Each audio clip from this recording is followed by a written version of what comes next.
Hello Earthlings of YouTube. I'm back with another video review, this time on Siege Hound, who is unfortunately my only Siege figure.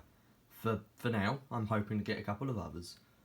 As I said in my previous video review, I did unfortunately skip out on most of Siege, as I was collecting mostly Little Tiny Legends figure, which was again mainly Iron Factory, although this is a new edition, so hoping to do a video review on this guy.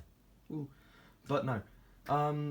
So I stupidly missed out on a lot of the line, including Megatron, which actually was a pretty good mould, Spinister, Impactor.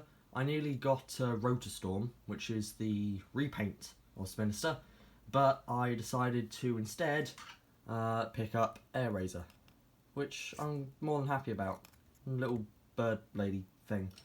It's actually a good figure. I'll review that as well. But I wish to, remedy this in the future. I really want to get a couple more Siege figures because quite a lot of those were really quite good.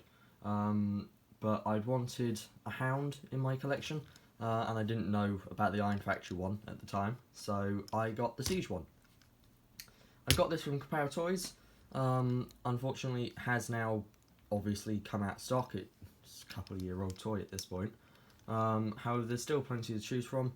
Over there, including some Siege figures. There's the Takara Tomy repaint of Impactor, and there's a couple of the Gen Selects figures. So there's still quite a few available.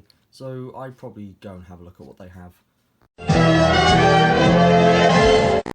Now, as for vehicle mode, he's a thing, I suppose.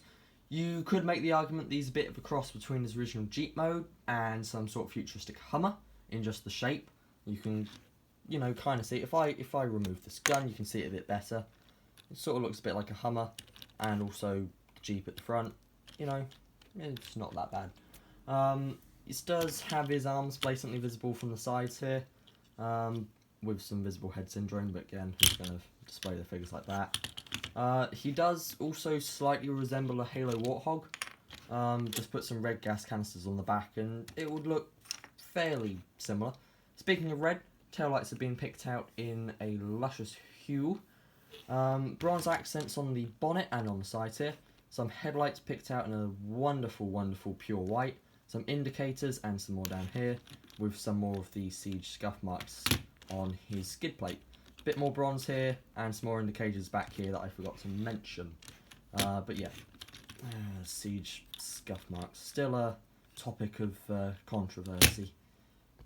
Now, there are some slight issues with this mode, such as the fact that there is a giant gaping hole in the back. Can be filled in with one of his blasters. I said it can. There we go. Peg hole in there. Peg. Wow. There we go. There we go. Yeah, it's in. So it can be filled in. Still doesn't look the best, but now he has a giant exhaust port. There is also zero visibility, seeing as how the clear plastic is clearly there for the window, and then there's just a black bar of plastic completely covering it. So that's not going to work. Another thing that would have been quite cool is if it had Titan Master compatibility in the cabin section. So there is some slight semblance of a seat in there, I suppose, but unfortunately the Titan Masters are too big, the seating area is too small, and it just doesn't fit and it doesn't look. But it would have been pretty cool reverse compatibility, but they didn't implement it, so oh well, there's no point really talking about it. Now, as for Siege's obligatory weapon port extravaganza of big Michael Bay explosions, there are 8 in total, so you can properly arm him up for a mini one-man army. Foreshadowing. But other than that, it's a good vehicle mode, I suppose, overall. It's just a cyber-stylized Jeep / Hummer, Warthog, thingamabobby. Even a Batmobile if you bring in the exhaust port. I don't have any effect parts, because I don't have any Batmasters. Oh well. But I still prefer the Iron Factory version, purely because that is mainly what I now collect, is Legend Scale and Iron Factory. I mean, I've got a Scourge coming on the way. So, yeah, at some point I'll hunt down a Hound Iron Factory figure. It's just that on eBay, they're scary bloody prices. Jesus Christ, I'm not paying £64 for a Legend Scale! And on to Transformation. So, first of all, you're going to want to come under here and stretch out the arms like so. because they were tabbed into the underneath here. My lighting is not optimal, but just trust me, they tab in. Then you're going to want to, if you can, bring this panel up like that. That also tabs in, and then lift up his foot panels, and then wiggle this side panel to the end tabs, and then you can, what the hell's going on? There we go. Then you can bring it down. Really hope that these black struts can survive for long enough, and then you're going to want to unfold the legs like so, and unfold the legs like so again, and then collapse them up and collapse the feet. Let me just get a bit more height in there. There we go. Then you're going to want to bring out the arms like so. Bring down his hood, chest panel, and then bring up his backpack, tab it in, peg it in, rotate the forearms, and then come back here to this panel, which many people overlook. Bring that back, and then that unlocks more posability in the head. Because quite a lot of reviewers didn't do that, and then complain that there is very little posability in the head because of this panel. This panel has its own hinge, which isn't really detailed in the instructions very well, but you want to bring that back, and then that unlocks the head rotation. Look at that. Something that's often overlooked. Oh well. After a simple yet intuitive conversion, we are now left with a much bulkier rendition of Hound, rocking his nice, lovely militaristic colour scheme, with some added accents on his forearms, painted in a lovely bronze again, and also he has a couple of little stars on his shoulders, and he also has some more of that typical Siege scuff marks.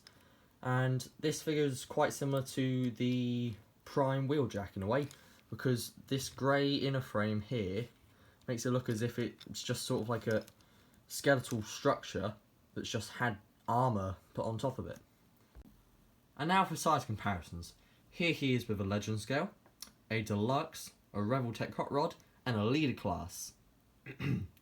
Voyager class. Not a Leader class just because you include a bloody giant plastic box. Now, in typical War for Cybertron fashion, he does have some slight scuff marks here on the shins, and also on the skid plate that has been left over from vehicle mode. And his head has also now been picked out in a lovely, lovely silver, which does really just make those almost all spark blue eyes pop that much harder. Probably one of the best heads that I have in my entire collection. Now, as for articulation, his head is on a ball joint and can go all the way around. There is no side-side, and there is only a little bit up and down. Arms can rotate all the way around and go out most of the way. Can rotate at the bicep, slightly better than 90-degree elbow bend. Oh, wait, but that side can go for odd. Okay, this side, for whatever reason, can go slightly further than 90 degrees, and this one's stuck at 90 degrees. I don't know why, but it just is. Wrist rotation, waist rotation limited by the backpack, but you can sort of force it and it can go all the way around. And then legs can kick forwards, legs can kick back, legs can kick out. There was also a thigh rotation, a knee bend of just slightly more than 90 degrees. I mean, you can work it in such a fashion where it goes further, but that looks stupid. Ankle pivot, which is typical for War for Cybertron, and also a slight toe bend. Only slight, but it's definitely there. And these pathetic little heels actually do a decent job at keeping him upright. Although he doesn't want to cooperate with me. There we go. Yep, there you go. Not bad. As for accessories, he's pretty stock standard. He has his usual hologram projector slash cannon, which can go on his shoulder, which, you know, doesn't look quite right without it. And I forgot to put it on for most of the review, so I'm an idiot. It also comes with, oh god, Christ. It also comes with a rifle, and also an ammo canister, which can peg onto the back, or you can also peg it onto the side. Yep, you can peg it onto the side, that will obviously go in any of his hands, or you can configure it in such a way that it becomes a big ass cannon, which, if I can actually do it right, there we go. Big gun. Pew pew, bang bang, you get the point. And I keep dropping things. Set those aside, put that on top. As for final thoughts on the figure, he's decent enough, but there are better options, such as the Iron Factory offering, but As a chug scale hound, he's probably the best on the market at the moment. I do say at the moment because we'll just have to see whether Kingdom delivers anything and whether it's any good if it does. Just make sure that you steer clear of the Netflix version, as it has less paint for a higher budget. Well, not budget, higher price tag, that's what I meant to say. But, you know, as per usual, if you have any further thoughts on this figure, do be sure to let me know in the comments, and until next time, have a good Mega Cycle.